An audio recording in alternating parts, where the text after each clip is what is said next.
Assalamualaikum warahmatullahi wabarakatuh. Dalam video kali ini kita akan praktek olah data menggunakan software Smart PLS. Nah, jadi di sini kita akan praktek olah data untuk contoh kasus yang ketiga.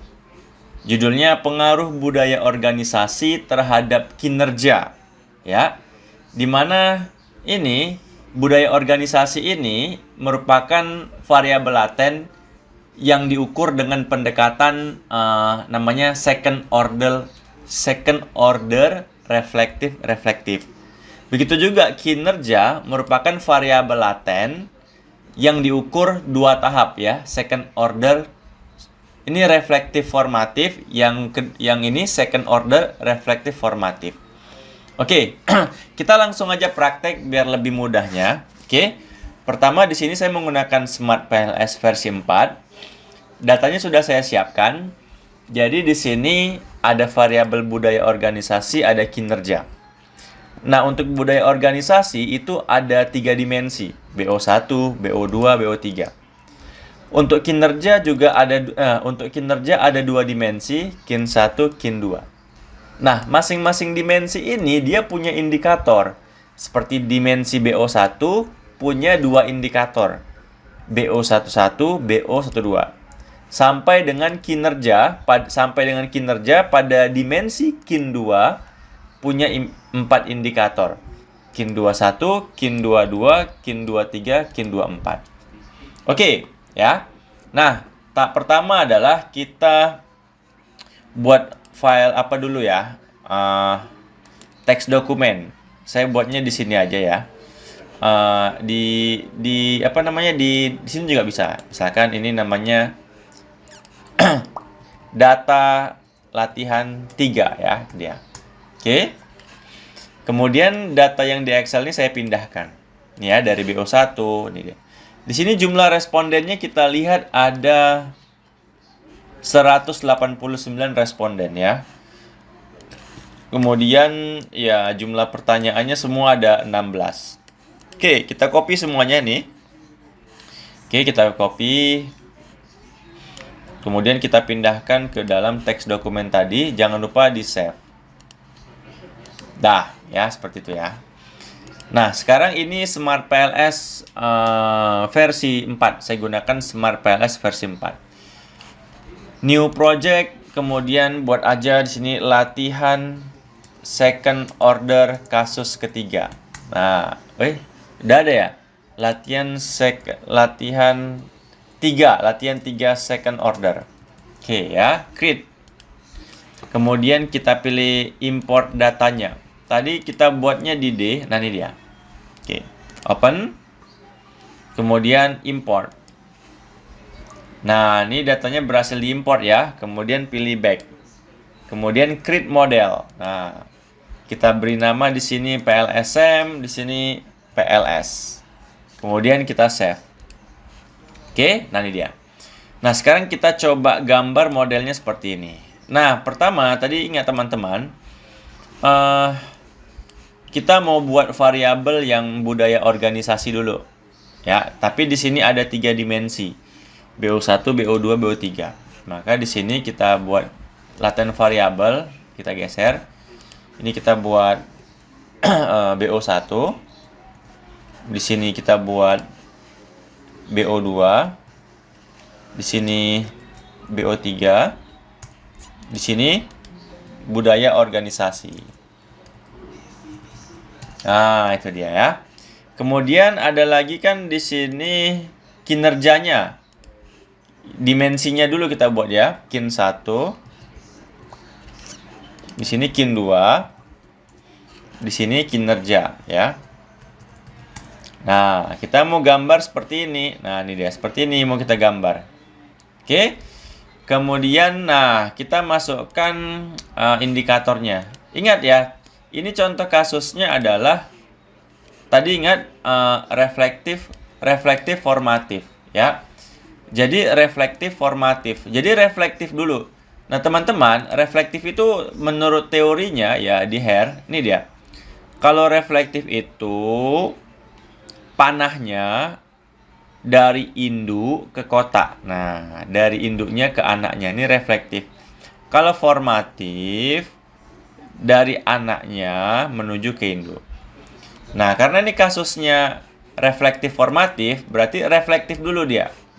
Nah, kita masukin BO1-nya, kita masukkan. Ini pilih select ya. Ini BO1 ada 2 ya. Ini BO2-nya. Ini BO3. Oke. Nah, ini bisa kita atur rata kiri left. Ini left. Ini left ya. Nah, keseluruhannya kita masukkan ke sini. Nah, ini dia. Nah, yang baru kita buat ini teman-teman, ini namanya reflektif. Nah, jadi BO1 punya indikator reflektif. BO2 indikatornya reflektif. BO3 indikatornya reflektif. Tadi ingat, reflektif itu dari bulatnya menuju anaknya. Nah, itu dia. Itu baru reflektif. Seperti itu ya. Nah, kemudian untuk ini kan kasusnya reflektif, reflektif formatif. Nah, kalau reflektif formatif ini kan reflektif formatif. Nah, dimensinya ini mengukur induknya dia formatif. Berarti dia di gini panahnya. Nah, ini formatif. Nah, ini formatif. Nah, ini formatif. Seperti itu dia. Nah, teorinya ini teman-teman ada di buku Hare sebenarnya. Ini saya tunjukkan. Nah, ini dia. Nih, kita pakai teori reflektif formatif. Tuh, lihat. Coba lihat baik-baik reflektif formatif yang ini. Kan ini kan anaknya keluar dia. Yang kotak ini kan keluar. Ini kan keluar juga. HOC-nya ini induknya. HOC ini induknya. LOC1, LOC2, LOC3 itu dimensinya. Nah, ini kotak-kotak ini indikatornya. Makanya kan gambarnya sama nih. Nah, coba lihat.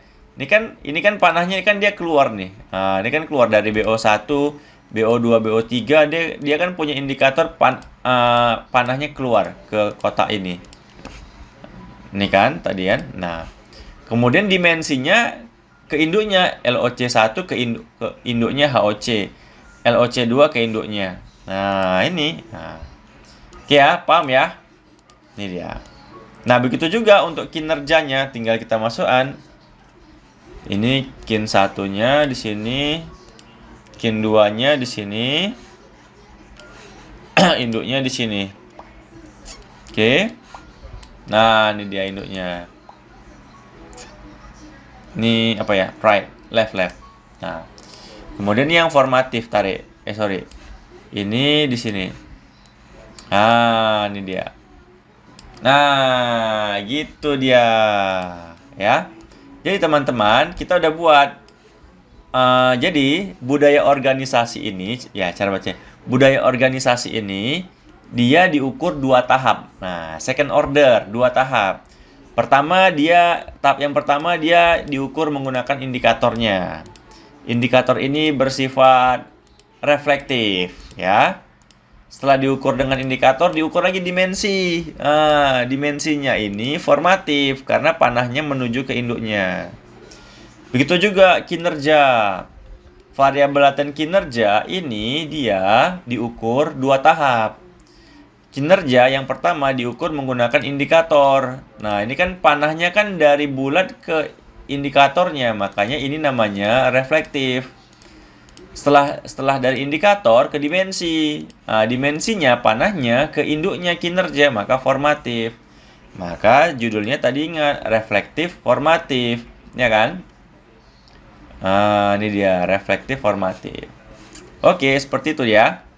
Nah, ini teman-teman bisa kita hide, bisa kita sembunyiin. Nah, biar nggak terlalu ribet. Nah, baru kita buat hipotesisnya, pengaruh budaya organisasi terhadap kinerja. Nah, seperti inilah cara gambarnya. Jadi sebenarnya kita tuh mau menguji pengaruh budaya organisasi terhadap kinerja. Cuman ya tahapannya ribet karena Karena variabelnya budaya organisasi sama kinerja dia diukur 2 tahap. Second order. Second ordernya reflektif, formatif. Budaya organisasi reflektif, formatif. Kinerja juga reflektif, formatif. Nah, seperti itu cara gambarnya ya. Oke, sebenarnya ini sudah saya buat sih di sini. Ini dia, sudah saya buat gambarnya. Nah, ini dia ya. Oke. Sekarang teman-teman sudah kita buat lah cara gambarnya ya. Nanti teman-teman bisa baca nih. Ini sudah saya jelasin semua. Ini teorinya tadi. Nah, kita akan menyelesaikan permasalahan reflektif formatif ini dengan pendekatan namanya tadi di awal sudah nampak. Dengan pendekatan namanya ini two-step approach. Teman-teman bisa baca teorinya two-step approach di buku Hare ya. Buku Hare nih halaman ini dia halaman 280. Bahasa lain two-stage approach namanya two-step approach. Jadi di e-book Hare ini halaman 280 sini. Atau teman-teman bisa baca buku ini PLS Pet Modeling ya with R karangan Gaston Sanchez halaman 160. Ini dia two-step approach. Oke, ya ini dia. Nah, ini datanya tadi sudah saya jelaskan, ada 189 responden dan ada 16 item datanya. Nah, ini nanti ada videonya. Nah, ini dia. Sekarang ini penting, tahapan atau alur analisis statistik yang akan kita kerjakan. Nah, ini tahapannya. Tahapan ini saya ambil referensinya tetap dari buku Hare ya. Ini dia. Nah, ini dia. Yang pertama adalah kita akan melakukan evaluasi outer model. Nah, kita mau periksa indikator-indikatornya. Nah, beda ya, mesti diperhatikan kalau indikator formatif sama reflektif itu pemeriksaannya beda. Nah, di gambar tadi ini BO1, BO2, BO3 ini dimensi ini diukur dengan pendekatan reflektif. Jadi evaluasinya harus evaluasi yang reflektif bukan formatif. Jadi ini tahapannya ya. Yang pertama kita akan memeriksa evaluasi outer loading dari indikator atau item. Nah, ini dia. Ya. Jadi kita lihat nanti nilai outer loadingnya dari BO11, BO12, BO21 sampai KIN 24. Kita cek nilai outer loadingnya, apakah di atas 0,7 atau enggak. Dikatakan lolos kalau di atas 0,7. Referensinya tadi ada di halaman 117. Nah, setelah itu kita periksa nilai AV, nilai CR, nilai CA pada dimensi BO1, BO2 sampai KIN 2. Pastikan AV-nya di atas 0,5, CR-nya di atas 0,7, CA-nya di atas 0,7. Kemudian baru kita periksa namanya validitas diskriminan dengan pendekatan HTMT. Apakah nilai HTMT dari dimensi-dimensinya di bawah 0,9? Nah, ini referensinya di halaman 123. Nah, setelah kita melakukan evaluasi outer model tahap pertama, first order, baru kita melakukan evaluasi outer model second order. Nah, pada kasus second order ini, ya, budaya organisasi ini pada second order diukur oleh dimensi yang formatif. Panahnya dari dimensi ke induknya. Dari dimensi ke induk panahnya kan, maka ini namanya formatif. Maka beda lagi.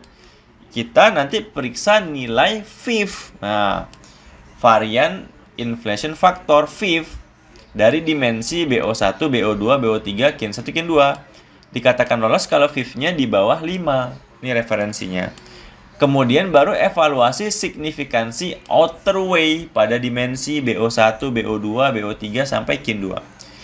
Nah, dikatakan lolos kalau outer way-nya signifikan. Tapi kalau outer way-nya nggak signifikan, bahasa lainnya kalau p-value dari outer way-nya nggak signifikan di atas 0,05, maka kita periksa lagi nilai outer loading-nya. Kalau nilai outer loading-nya lebih besar sama dengan 0,5, maka pertahankan indikatornya atau pertahankan dimensinya. Setelah ini dilakukan, barulah kita uji hipotesisnya. Seperti itulah tahapan analisis datanya. Yuk, kita mulai langsung. Nah, ini teorinya ya. Ini teori untuk pemeriksaan indikator atau dimensi yang formatif. Ya kan? Fifth-nya kalau di bawah 0, di bawah 5 dia lolos. Ya.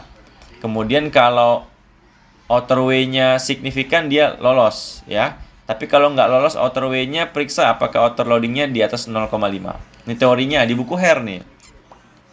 Oke, sekarang kita akan evaluasi yang pertama. Caranya, pilih calculate, pilih PLSM algorithm, pilih start calculation. Nah, kita cek nilai outer loading-nya. Nah, outer loading BO11, outer loading BO12, outer loading BO21. Yang ini nggak usah, yang budaya organisasi jangan. Karena ini kan variabel induknya. Yang kita periksa itu indikator dari dimensinya. Ya, indikator dari yang ini. Yang ini. Nilai yang ini. Yang first order dulu. Bukan yang induknya ini. Bukan yang ini, ya. Bukan yang itu, tapi yang ini, yang anak-anaknya ini, yang indikator nih, ya. 0,982, 0,982, 0,972. Kita cek ya. Nih, kan sama. Nah, nilai ini sudah saya buat di sini. Nah, ini dia. Nah, dikatakan lolos kalau outer loading-nya di atas 0,7. Hore, lolos semua. Kan semuanya di atas 0,7. Aman. Nah, tahap selanjutnya adalah kita periksa nilai AV, nilai CR, sama nilai Cronbach alpha. AV-nya harus di atas 0,5, CR-nya di atas 0,7, CA di atas 0,7. Pada dimensi BO1, BO2, sampai KIN 2. Cek, ada di sini. Ini dia. Yang budaya organisasi sama kinerja nggak usah. Ini composite-nya nih ya. Ini Cronbach alpha-nya ya. Ini AV-nya nih, ya kan? Ini udah saya pindahkan nilainya di sini. Nah, untuk AV-nya semua sudah di atas 0,5, lolos. Untuk CR-nya semua sudah di atas 0,7, lolos.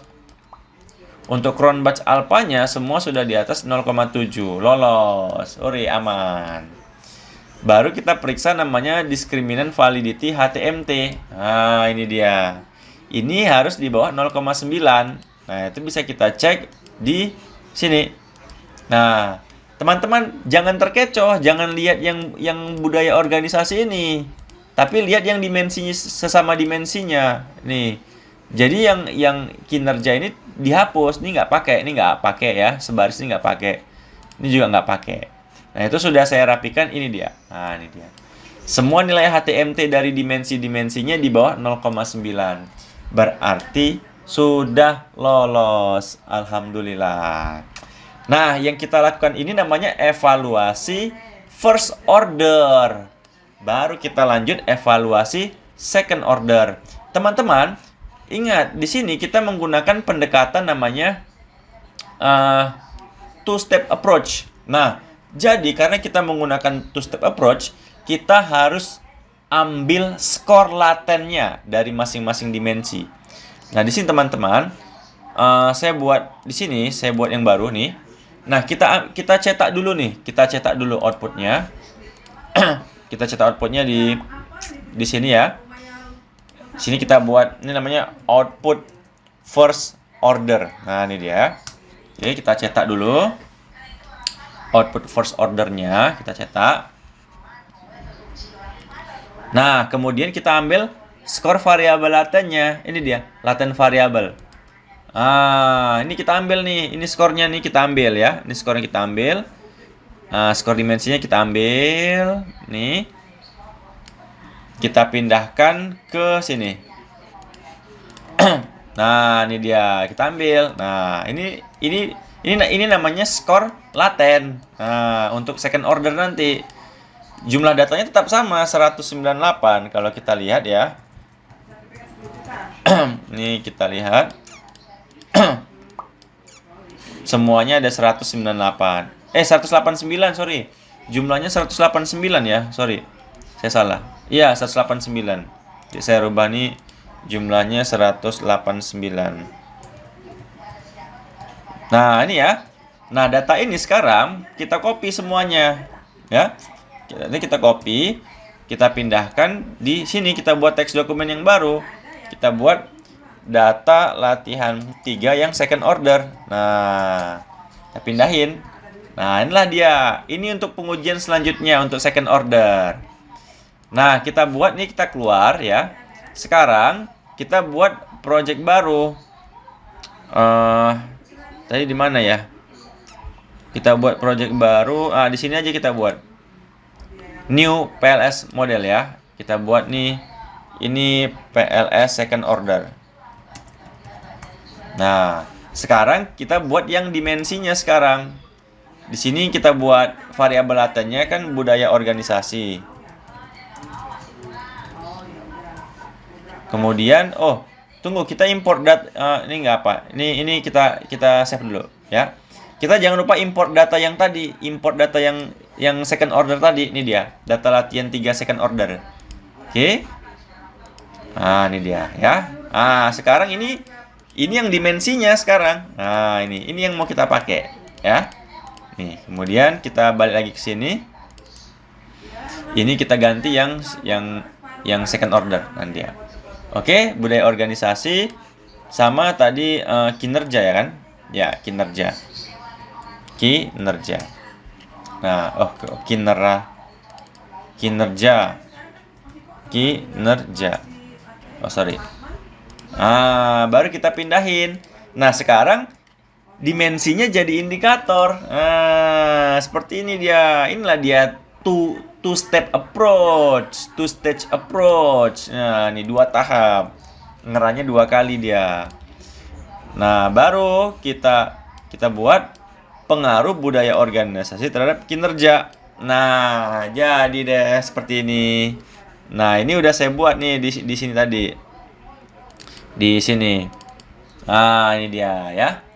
Nah, teman-teman, panahnya kan tadi sebelumnya seperti ini, teman-teman. Hup. Nah, kalau ini kan namanya formatif. Ini kan reflektif. Sementara tadi kan dimensinya ini reflektif. Ini reflektif ya. Sementara kan kasusnya dia formatif ya. Nah, formatif ya. Jadi tinggal kita buat nih, klik kanan ini. Nah, jadi budaya organisasi memiliki indikator formatif. Ya, yang sebelumnya kan ini dimensi ya. BO1 kan dimensi. Sekarang jadi indikator dia. Ini formatif, ini juga kita buat jadi formatif. Seperti inilah model yang akan kita run. Ya. Ini kita lihat yang ini. Mana ya? Nah, ini dia. Nah, sekarang kita lakukan evaluasi ini. Cek nilai FIF-nya. FIF dari BO1, BO2, BO3, KIN 1, KIN 2. Apakah di bawah 5? Oke, caranya calculate PLSM algorithm. Pilih start calculation. Nah, kemudian pilih FIF. FIF BO1, FIF BO2, FIF BO3. Semua FIF-nya di bawah 5. Ya, berarti aman. Ini dia ya. Semua nilai FIF-nya berarti aman. Berarti evaluasi nilai FIF-nya sudah aman. Kemudian kita lakukan evaluasi namanya signifikansi outer way ya, signifikansi outer. Bukan outer tapi ini outer way ya. Nanti saya perbaiki. Signifikansi outer way. Caranya gimana? Caranya pilih calculate, pilih bootstrapping. Kemudian pilih start calculation. Kemudian pilih di sini, lihat yang di outer way nih. Nah, ini dia outer way. Kita lihat p value-nya semua di atas 0,05. Ya, p value-nya semua di atas 0,05. Berarti indikator BO1 outer way-nya nggak signifikan. Indikator BO2 ya, outer way BO1, outer way BO3, outer way BO2, outer way KIN 1, outer way KIN 2, semua nilai p value-nya di atas 0,05. Berarti dia nggak signifikan, berarti belum lolos. Maka selanjutnya kita periksa nilai, ini dia teorinya. Outer loading-nya, apakah di atas 0,5? Cek outer loading-nya. Kita cek outer loading-nya, ya di sini tadi ya. Outer loading-nya kita cek Nah, ternyata overloadingnya semua sudah di atas 0,5. Berarti sudah lolos. Ya, ini teorinya. Ini kan p-value-nya kan nggak lolos nih, outer way-nya. Maka cek lagi overloadingnya. Overloadingnya lolos di atas 0,5. Berarti sudah lolos. Ini dia teorinya ya. Ini dia. Nih. Kan? Nah, sudah selesai evaluasi outer model baik first order dan second order. Barulah kita lakukan uji signifikansi pengaruh. Apakah budaya organisasi berpengaruh signifikan terhadap kinerja? Caranya pilih calculate bootstrapping, kemudian pilih start calculation. Nah, inilah hasilnya. Kita lihat di sini di pad coefficient. Nih, sudah saya pindahin. Nih dia. Ya, kita bisa lihat budaya organisasi berpengaruh positif terhadap kinerja karena nilai koefisiennya 0,575 positif ya, dan signifikan pengaruhnya karena p-value-nya 0,000 lebih kecil daripada 0,05. Kesimpulannya, budaya organisasi berpengaruh positif dan signifikan terhadap kinerja. Kemudian nilai R-square-nya bisa kita lihat, R-square-nya itu ada di sini. R-square-nya ada 0,331. R-square-nya nih artinya budaya organisasi mampu menjelaskan atau mempengaruhi kinerja sebesar 33,1%. Oke teman-teman, demikian penjelasan dari saya. Mohon maaf atas segala kekurangan. Assalamualaikum warahmatullahi wabarakatuh.